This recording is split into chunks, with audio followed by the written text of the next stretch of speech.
pays belé Afrique ezalaki na guerre mais yo vision ezalaki déjà musika pays belé ezalaki na guerre te eza na guerre l'Afrique est en guerre nabi assis sur du trésor tu vis dans la misère qui veut piquer ton or t'embrouille dans des guerres ba guerre ne veut tout le monde en Afrique peut-être qu'il y a des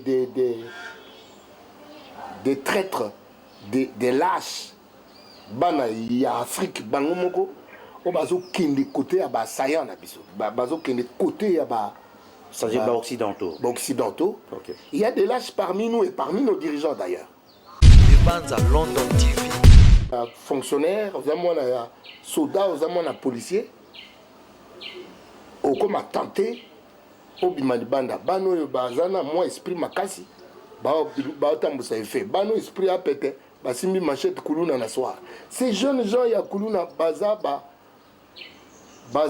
burote baza ba victime OK ba petona baza victime ya comportement batabakazaka auto okumisa quand je le dis dans la chanson batobako ka penzate parce que London TV parce que la coopération n'a pas pays et ça je a intérêt et je a force. Le Congolais aujourd'hui, un peuple qui n'est pas instruit à ce niveau, a sous la force. Or, l'intérêt du monde entier, c'est awa. Il faut comprendre. Il faut comprendre. Il faut comprendre parce que Baltique et la biso mboka riche boyete na peuple oyo duru na niveau cerveau na niveau Banza London TV diplôme comme des analphabètes de retour c'est-à-dire tu as diplôme comme un analphabète c'est un danger parce que preuve en est que tout le monde a le lot d'ailleurs intellectuel simbi mboka diplômé simbi mboka mais qu'est-ce qui fait qu'il différence ou en agent global avant l'indépendance il y avait moins de cadres universitaires mais mboka ça qui bien voilà c'est l'intellect OK le belge ndoko aidé batuba travailler l'intellect avec Bissonde Tokomi Lelo. Original.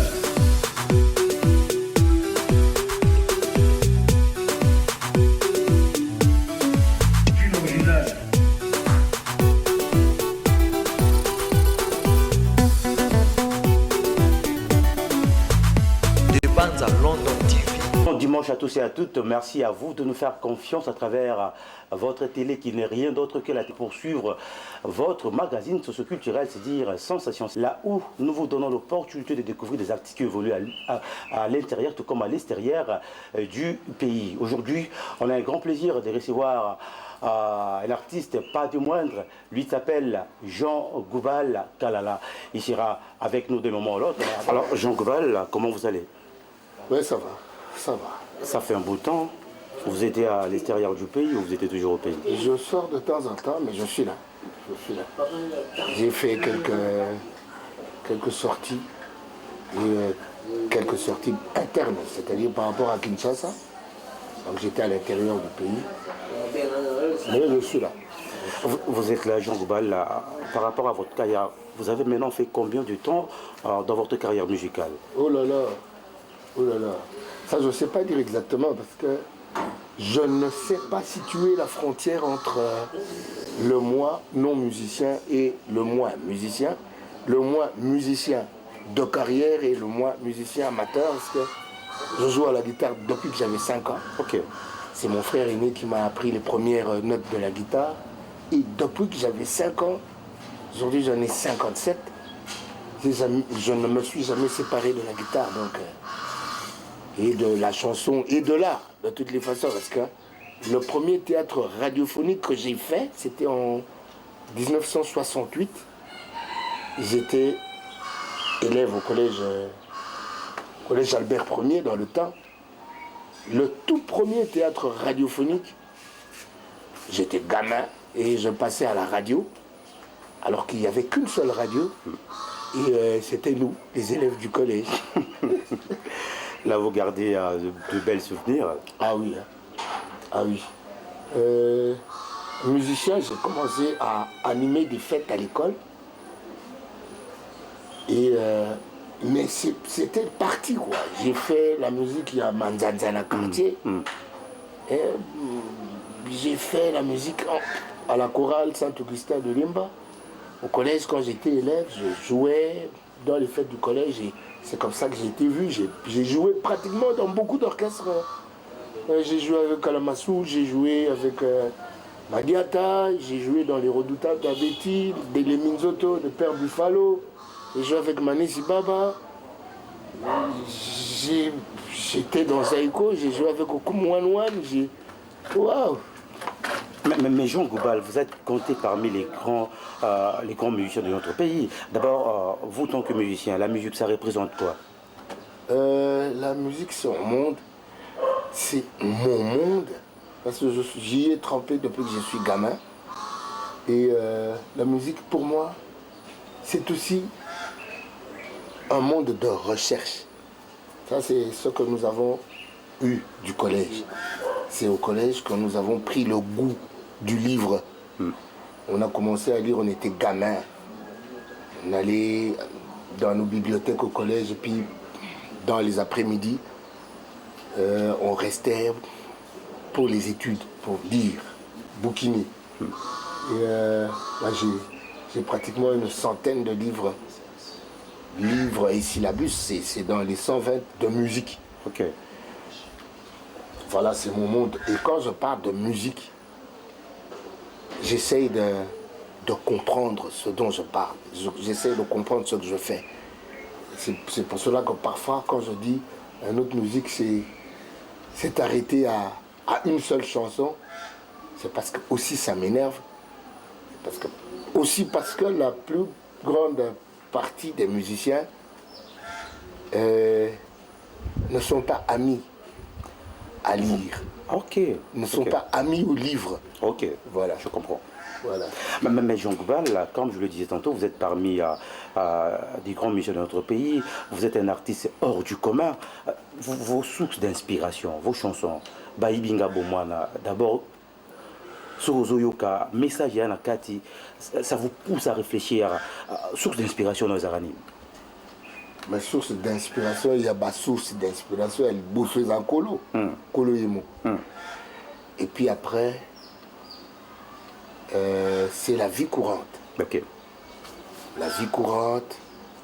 Et puis c'est aussi la télévision, c'est aussi les bouquins.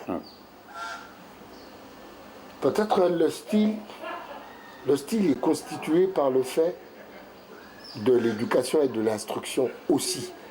Parce que au yoga basila banze munanga eza la touche moboye. Eza lié na éducation na zwa, na instruction na zwa. C'est-à-dire so na commander muna na calculer rime na zo rimer na le sens du texte, c'est-à-dire fond na forme na kipango. Ok. Ouais. Mais apparemment, les lots font surtout aux gens à l'artiste et belé, c'est dû à quoi? Les gens pour réalité en Obali ou quoi? Tout ça manque d'inspiration. Éducation na instruction. Ok. Donc n'est pas total artiste na biso bien. Au moins on a éducation na instruction à ma capacité. Donc n'est pas je suis fatigué de flatter la médiocrité. Je suis fatigué de flatter la médiocrité. Donc ne pas majorité d'artistes na biso éducation et instruction et malam encore que l'instruction et l'éducation et maman n'a pas l'élo na Congo. Voilà. Mais Jean Goubal, le lot va classer d'abord la génération d'artistes musiciens. Il va classer la génération. Il y a déjà bateau va classer la génération, va classer la base. Quand il parle de génération et toutes les générations, il parle de quelle base? La âge. Peut-être par rapport à la chronologie à la musique Nabiso, papa Wendo Kolosoy, Franco Lombo Makia. Petit. Maintenant, Madiata qui va vieux. À découvrir dans Madiata, ni bon d'autres travail. Vous avez qui jeune, Madiata qui m'a mokolo. Nga pratiquement mon akendara vers musique. Ok. Nga ndeko moni ba livre wa. na beta musique grecque wana lobité na beta musique grecque na beta musique arabe na beta musique ya basengele na beta musique ya bamashi na beta musique ya babunda wala ngungu na kimpwap bambunda baolanda ngai bayebi eloko wana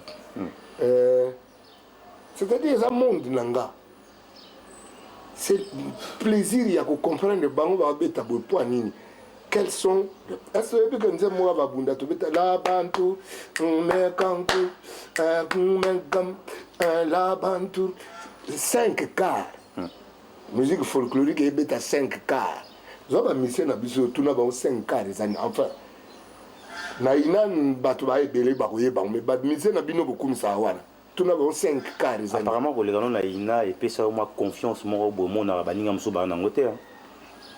Mais ina eza ufunga mat eza wana eza pona mutu tu ngalika ina un cursus normal te na kenda en tant qu'auditeur libre juste quoi apprendre et autant la partition pour ça na autant la partition na ko somba ba livre na na oye ko langa mona palais mais ina eza ufunga mat la bibliothèque eza était ba livre c'est-à-dire la culture n'est pas dans la culture du Congolais.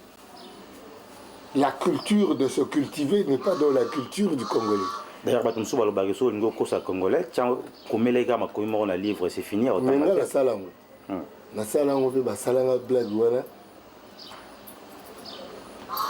Tantine, moi, c'est un bon moment, la $200 na tiena page ya table de matière parce que so ngo tanga livre suka so tangi résumé à sima ato tanga ti au côté na table de matière na ti nzete na tsango et puis na ti livre wana chez kazo ebate na ki abengo tika livre na yo wa bwana bunga bi bombela ngam soko utanga petanga tamamuke na yo zunga na livre na fungoli ay len na zabi na eu sago que na problème mon boy na résolve gango na bi fungola un livre na fungola na page ya table de matière fungoli nzete ça le bongo abi soki otanga livre nga fungola wana otuninga na mo lar mo kwa ngana biso ya yo et puis moi c'est un prof Bob Kirongozi. Ok. Asala na pe blague wale na betele lisolo. Azwa $60 mugo nagi na livre jour wana. Livre mo nagi nango azwa $60 mugo atsa na page ya table de matière. Livre on yango na notanga. Mon na zaka soko tu livre neti awa pena na livre na otanga sikoli. D'ailleurs, tout le monde est bibliothèque, bah livre pelé le rôle là, je sais pas, professeur, philosophe, ou tout le monde n'est nulle part. On s'est dit, mais Jean Gouba la linga comme un âne. Nakola bongo, nakola pena bongo, les pères à côté dans le collège, Albert Premier, babanouté a biso livre na, to bandi ba BD, ba Tintin, ba nini, tile beaucoup la beau changer, beaucoup na ba Bob Moran, ba Bill Ballantine. Les tocos là, tout le monde a SAS, bah Malco Lens. Moi, ça vous t'appelle ça, Malco. Tu connais bon, tu connais un livre. Et mon mère, écoute, la parole va you, tu as mandat que tu as un livre.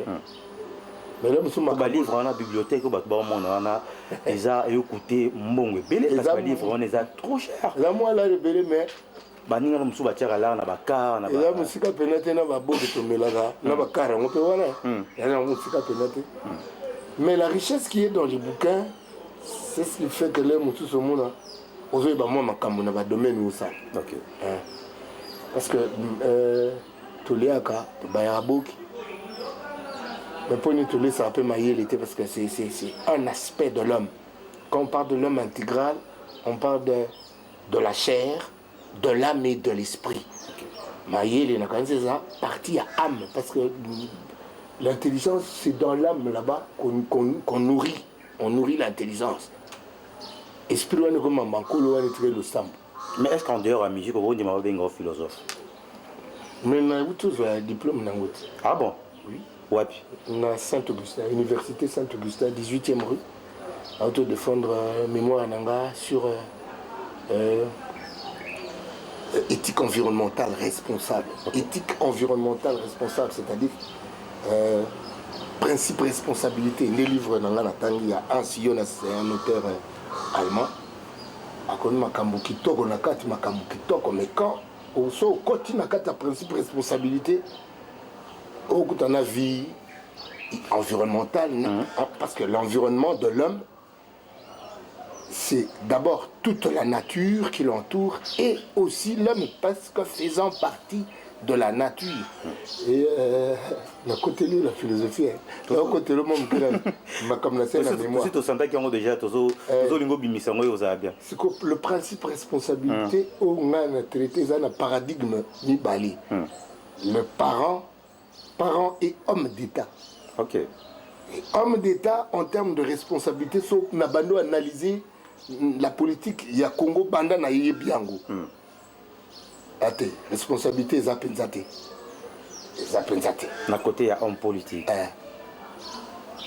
Manque à responsabilité na homme politique ils ont atteindre responsabilité à parents. OK. Parce que quand l'homme politique ne prépare pas, ne gère pas bien la société, le parent ne saura pas jouer sa responsabilité pleinement. Nandako. Aujourd'hui, exemple, il y a parent le quoi bateau ça il a l'État, fonctionnaire, policier, militaire, enseignant, il y a l'État. Au Jubango le quoi exemple, tu sentiras que l'État a joué responsabilité n'est bien té. Parce que c'est par cet échantillon il y a société nettoyée. Est-ce que l'État a pensé responsable? Mais apparemment, la réalité de la société est inspirée depuis qu'elle a dit Africain, il est temps que tu te réveilles. On est marre, on a contexte. Parce qu'à l'époque, le pays belé africain est en guerre, mais il y a une vision déjà musique. Le pays belé est en guerre. Ils ont en guerre. L'Afrique est en guerre. Assis sur du trésor, tu vis dans la misère. Qui veut piquer ton or? T'embrouille dans des guerres. La guerre, il ne veut tout le monde en Afrique. Peut-être qu'il y a des traîtres, des lâches. Il y a Afrique, Bangomoko, au bazo kende côté à Sayan abiso. Bazo kende côté à ça c'est occidentaux. Occidentaux. Okay. Il y a des lâches parmi nous et parmi nos dirigeants d'ailleurs qui font le jeu des occidentaux pour ne pas piquer biso or. Qui veut piquer ton or, t'embrouille dans des guerres. Tu as tout pour être riche, tu fais tout pour vivre pauvre. Il y a une ère nouvelle qui s'ouvre. Veux-tu sortir de ta niche, oh ma biche? Moi, les Congolais, les Congolais déjà, les Congolais, mais ça n'a pas animateur.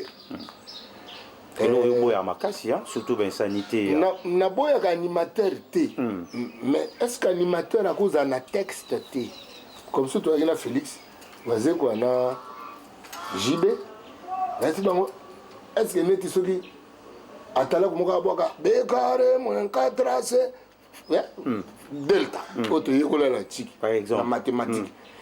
Bon yo lingi mongo ne tika la bongo c'est bon mais bois qu'il a besoin ta bekare mon tracé. Il faut enseigner quand même. Batu ba obota nangote. Au moins batu ba tika ne lo mukate sima ede ndaga nango sima ba yebite tout le monde a ngote. Tout le monde a besoin de estimer de ndaga nango. Mais ils ont rappelé batu sous nanzem. Yani. Nous avons besoin de la substance qui fera de l'homme. Notamment il y a l'écolo. Vous avez une belle d'habitude na sima. Les banques c'est pas ça là tout le monde a. Mais Jean Goubal, déjà au convaincre bateau monde entier bah il y a la musique na yo na message au pesa bateau. Mais pourquoi au tiki sous musique en tout au bando communier tout le dé parce que là maintenant au quotidien dans le monde politique il est motivé. Et là il motive les injustice sociale. Je veux motiver les injustices sociales. Quand je dis ce discours, quand je dis mbongo ya l'État ya libinga na yote, nakata nzembo bat ba binango ba yoka ngote. Mais il a même un discours wana parmi les je crois Zoro hein au Imbaka. Il a même un discours parmi les décideurs que ce discours ne soit pas accompagné de rythme ni de mélodie. Okay. Que le discours soit entendu. C'est-à-dire que tu es Koutani. Là, j'ai expliqué, Baninga que l'ikondo ya l'État. L'ikondo ya l'État, Oyo, Zana Batuba, Zelango, mère nanga zora 11 000 francs congolais. 11 000 francs congolais en tant que veuve. Il y a fonctionnaire de l'État. Papa a passé Vinaye Mobimba la fonction publique. Alors, moi si il y a tiki na bon moi, maman oyangai, ça 11 000 francs oazouangul sous koutoute. Mais bon, voilà quelque part il dit quelque part badamango. Ben 11 000 francs. Nga ba ya boki. Boki et bani na ba 2000. Bien. 2000 c'est-à-dire bois coûta moins cher. Au coûta on a 3000. C'est-à-dire na 11 000 francs na ba 3 boki. Mais il faut vivre tout un mois. Non, attends. Dans la boîte, ton la boîte, elle aura plus que ça. C'est-à-dire que. C'est-à-dire 11 000 francs, il y a maman, je ne sais pas soit que la boîte, à la boîte, coûte. À la bière, mais Jean Goubal, c'est comme si, car on a une injustice sociale, comme si, quand on a le droit d'auteur, le rôle aux ouatés, parce que l'artiste est belé, comme si l'amour qui na rekota na monde politique comme va député tout et tout il va récupérer le droit d'auteur na bango na nenga forme wana et là on y ko mema moi j'apporte le discours que j'ai dans la musique. OK. Dans la musique j'ai un discours autant africano zoro baibinga bomwana salisa na bi kala mingi te bakokoto balabala bano ya ndako bakomi miso libanda koteka mai kotambusa effet po nini ko ba père na bomba ko makambo te na palais soko za mwana ya fonctionnaire za mwana ya soldat za mwana policier okoma tenter obima libanda bano yo bazana moi esprit makasi ba tambusa effet bano esprit a pété basimbi machette kuluna na soir ces jeunes gens ya kuluna baza baburote baza ba victime. OK. Ba petona baza victime ya comportement ya batabakazaka auto okumisa. Quand je le dis dans la chanson batobako ka penzate parce que zana musique zana moi swing. Bazo zora côté elengi. Bazo elengi. Mais message mais fona longo la swing quoi. Na lo bango. Ndeko parti ali kondo to kabuluza ya l'état.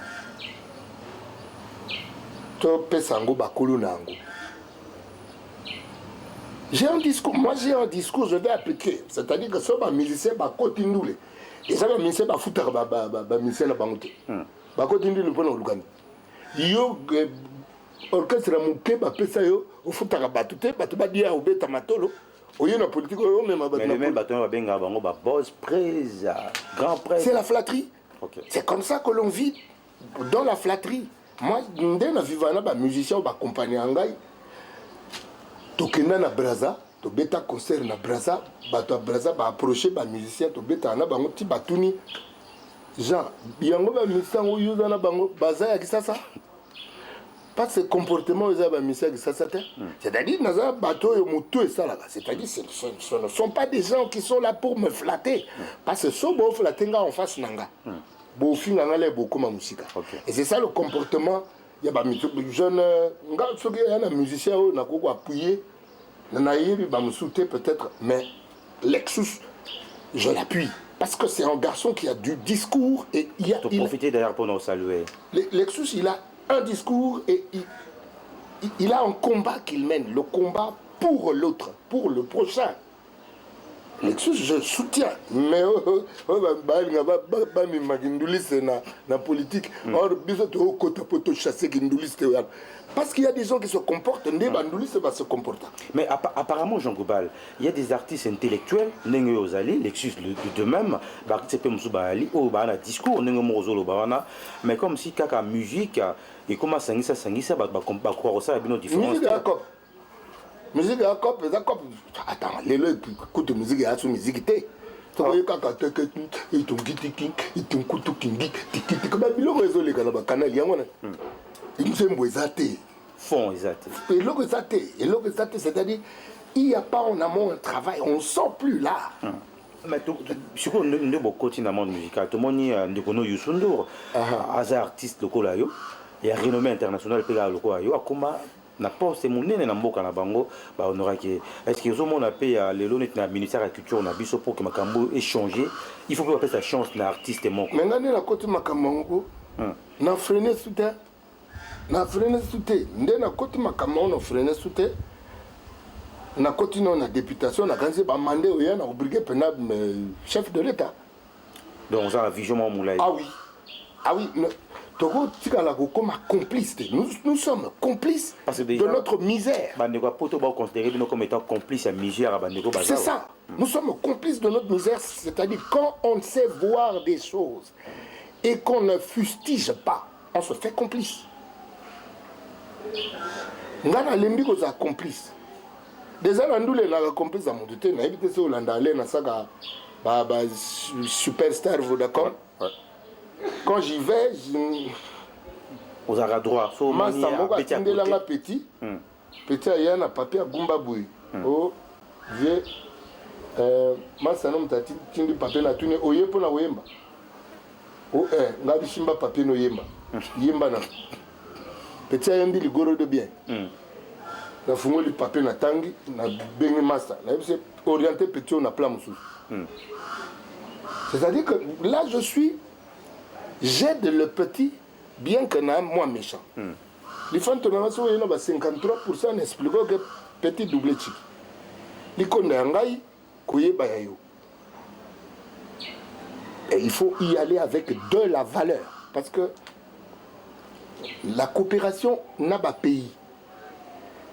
Et ça, je ai intérêt et je ai force. Le Congolais aujourd'hui, un peuple qui n'est pas instruit à ce niveau.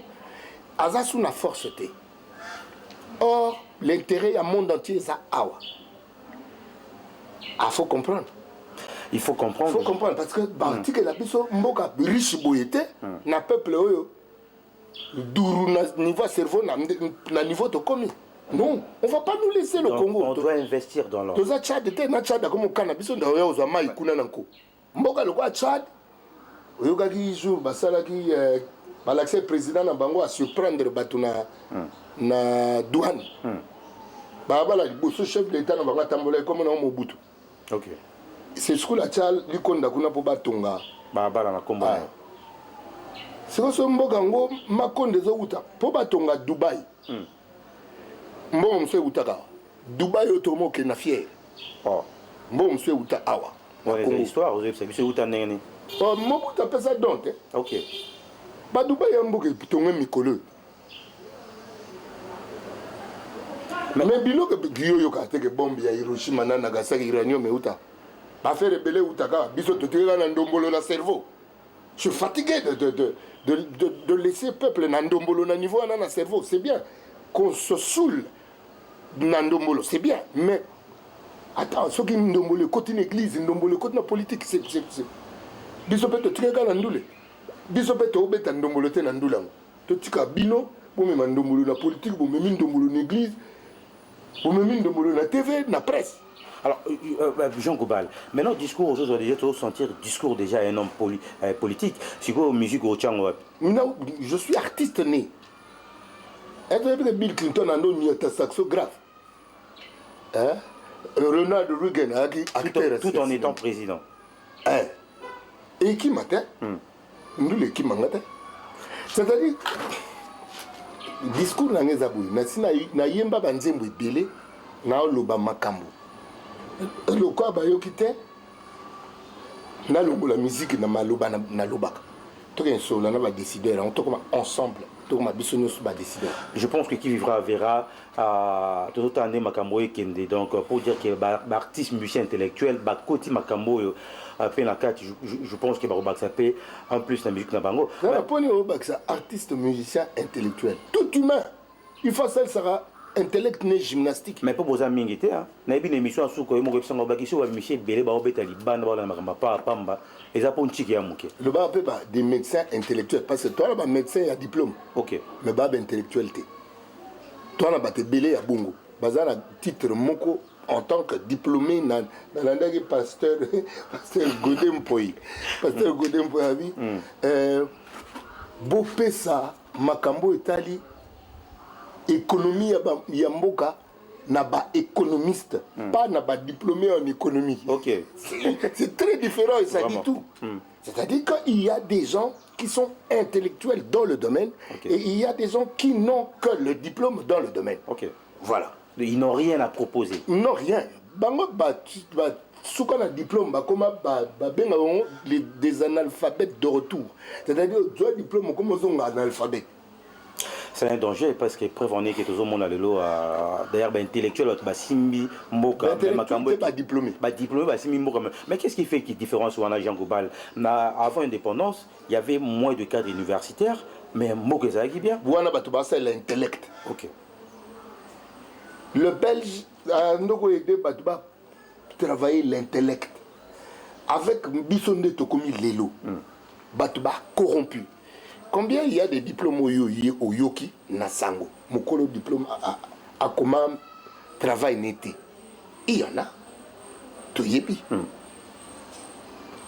C'est que yo simple coup de diplôme non yo te muto commis mémoire na yo, travail na yo. Tu veux qu'on t'appelle qui? Intellectuel ou bien diplômé?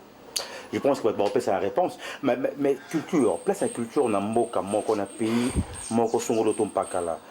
Jean Gobal. Et gros années parce que les lots, depuis à l'époque, Jeff, papa n'a biso ça qui musique, n'a biso qui est liboso. Mais les lots, musique ça rabé culture n'a biso qui biso et qui m'a moqué. Culture n'a pays moko songolo pakala, ba ko tiango na niveau ni pour que magambo qui est liboso. Bah culture, faut pas ça on a battu de culture. Des hommes de culture. Les gens confondent culture et ndoulé. OK. Bah mon ministère de la culture n'est pas ministère à ndoulé. Mais enseignement supérieur, tout est culture. Il faut que ça monte à proposer dans le domaine Misusu, Makambo.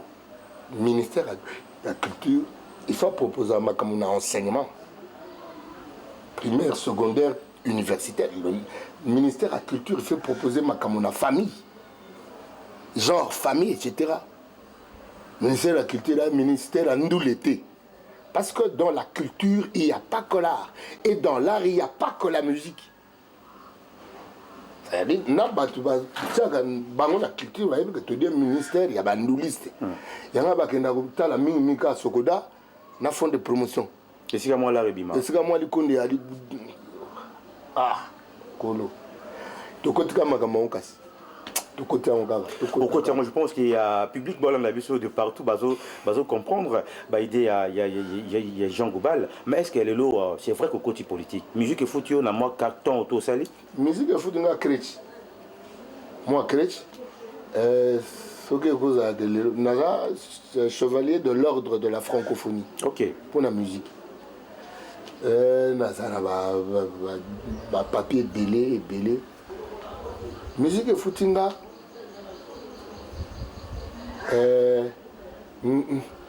naloba boy et footinga pas comme je l'entends et pas non plus comme je l'attends.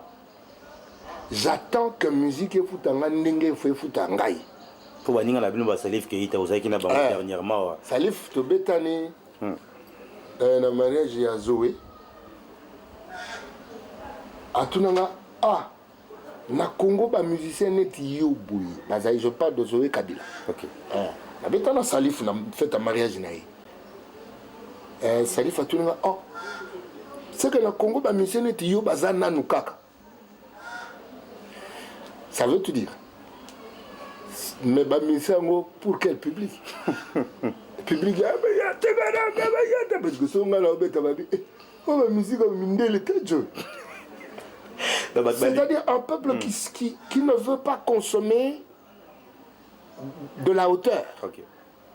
Un peuple qui veut consommer de la bassesse quand on lui présente de la hauteur. La faute revient à qui? Tant que le peuple bon pensé bon. La faute revient aux concepteurs de la gestion de la société. Okay. Les gens qui ont la gestion de la société en main. Faut dire à Bango. Parce que des dirigeants doivent avoir un projet de l'homme. Tout ce que les dirigeants ont un projet. Ils ont un projet pour les Congolais. Quel est le projet des dirigeants? badirigeant soki bokomi kosala tembe na bato bino bodirige dirigeant oyebi ke ata baoyo bazalaka boye or kozala na bango boye moto aza censé ya kolongola bango na boye wana yo alors yanga tokotika makambo yango beaucoup de gens mais bino pe lelo soki lelo population to pe ya ba jeune bané baza cause na bandi kono pe ba msuba musicien Jean Goubal to moni ba bazwimba bandi mo msusu insanité o izako honorité ba Bob Marley ba défendre mboka na bango car la musique soki ba ki pe makambo msusu Jean Goubal suka na prêtre tu yoka phrase mo Bob aloba il y a des gens qui n'ont que pour seul avoir l'argent. Mais ils sont foncièrement pauvres, Bob Marley. Ils ont beaucoup trop d'argent, mais ils sont foncièrement pauvres, Bob Marley. Ceux qui savent ça, tout ça, Maxime Neti, moi c'est des autres, mobile des poches. Alors il y a que Bob Marley a des poches, non, il y a qui ça, Ils sont foncièrement pauvres, mais ayant beaucoup trop d'argent. Bob Marley. Wanduliste. Gaba mission nanga bangwan. Oui, ba tata ba maman ba ndeko ba qui boudi qui boudi.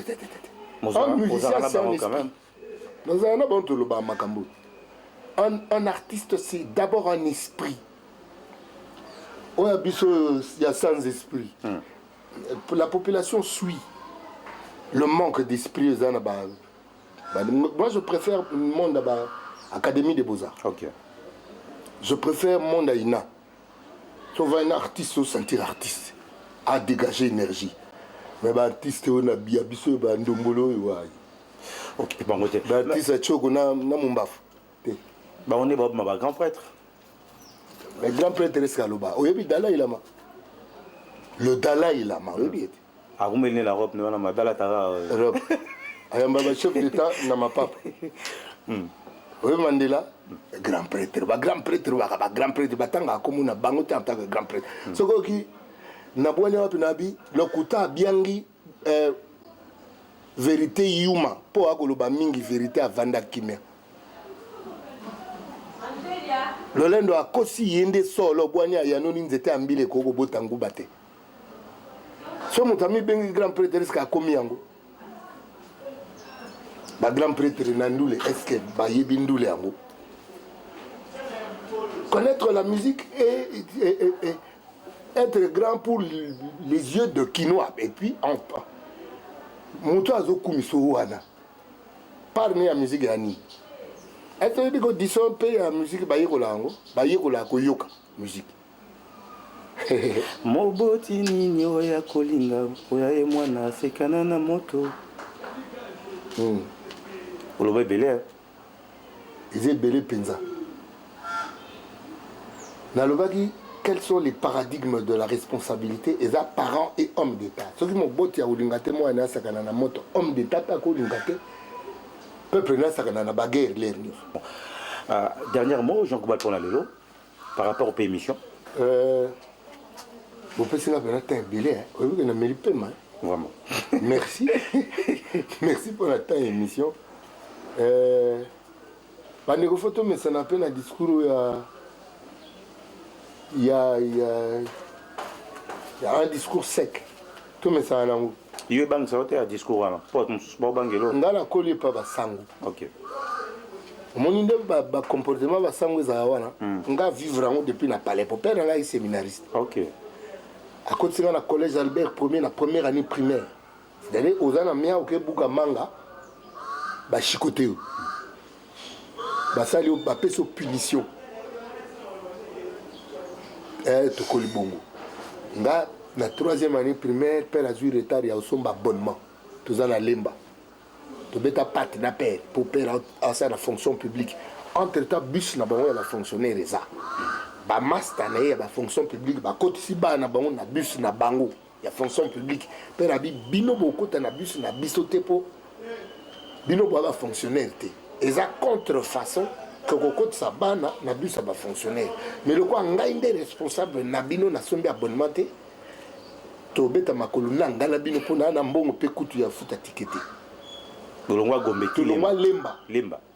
Tu collège baseur bake lycée toza bata deux déjà sola radio ke ate ba ke na moyi wana mokate eza ti bovana ti midi mokate ya on a bu ke buka manga poza mokate ba pinivio c'est-à-dire na obligé na de buka manga libanda ya collège na viva ba pla bongo troisième année primaire après na yo mona to komi na mboka moko olingo koti ya ofele diemba boy. Il y a un tenir discours. C'est parce que c'est une indignation que j'affiche. Je suis indigné de voir le pays le plus riche du monde contenir le peuple le plus pauvre du monde et le plus endormi. C'est cette indignation que je traduis. On a postulé, poser candidature. C'est cette indignation que je traduis dans mon discours.